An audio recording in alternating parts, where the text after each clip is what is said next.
This is a corner class that maybe is not as strong as it has been in recent years, but there are so many quality players up and down the board.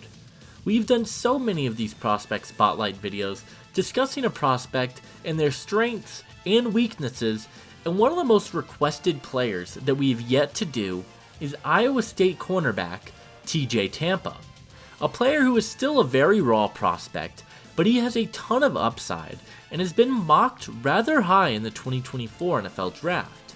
But how high does he ultimately get selected? That is what we will be discussing in today's video. Be sure to leave a like on this video, subscribe if you are new, and leave a comment and let me know which players you guys would like to see me touch on in a future episode.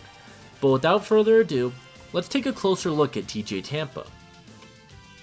If you look at Tampa's stats on ESPN, the numbers are not going to jump off the page.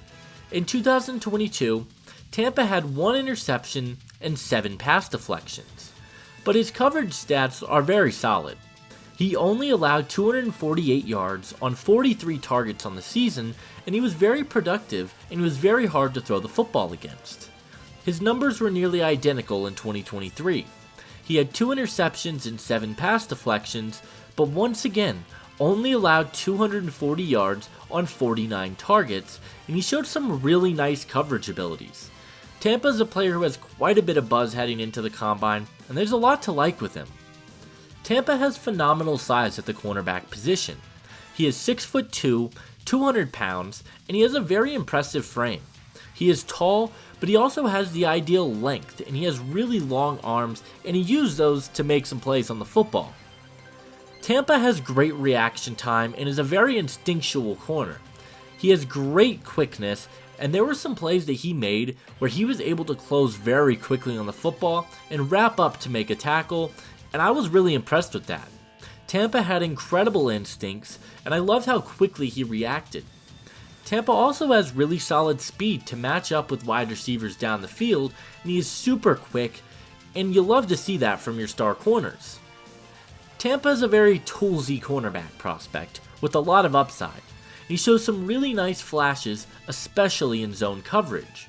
He has the quick reaction time, but he also shows really nice ability to read the quarterback's eyes, and I absolutely love his potential as a zone coverage corner. In man coverage, I do have a few questions about tjtampa. First and foremost, I want to see him be a bit more physical. He does not really get his hands on the wide receivers in press man coverage, and he is often too reliant on his athleticism to win on the play, but I would like to see him upgrade there and be a little bit more physical.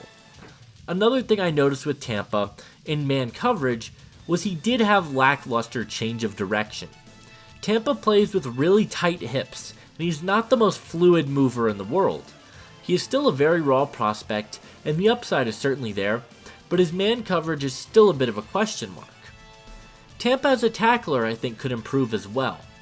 He's not a bad tackler, and he's made some really nice plays on the football, closing quickly and wrapping up, but his play strength is lacking from time to time, and there were numerous occasions of missed tackles in the open field that I would like to see improve from Tampa.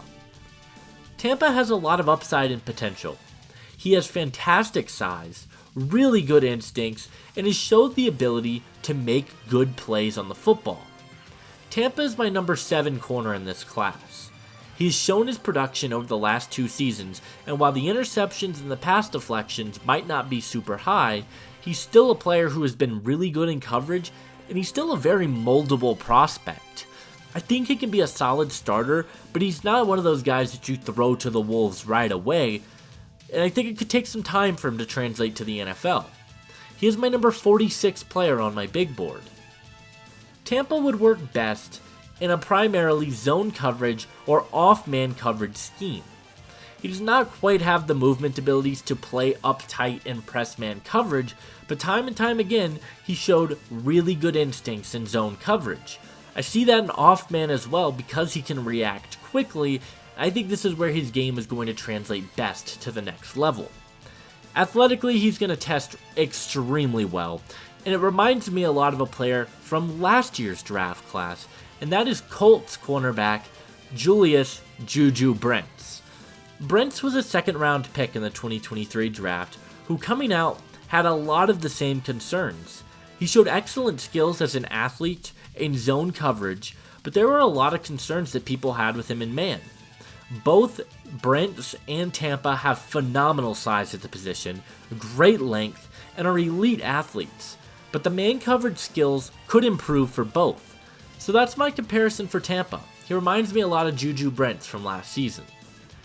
tjtampa is a very moldable prospect. He does not have everything all together yet, but he's like a ball of clay, and if a coach can get their hands on him, he could be a scary player in the NFL.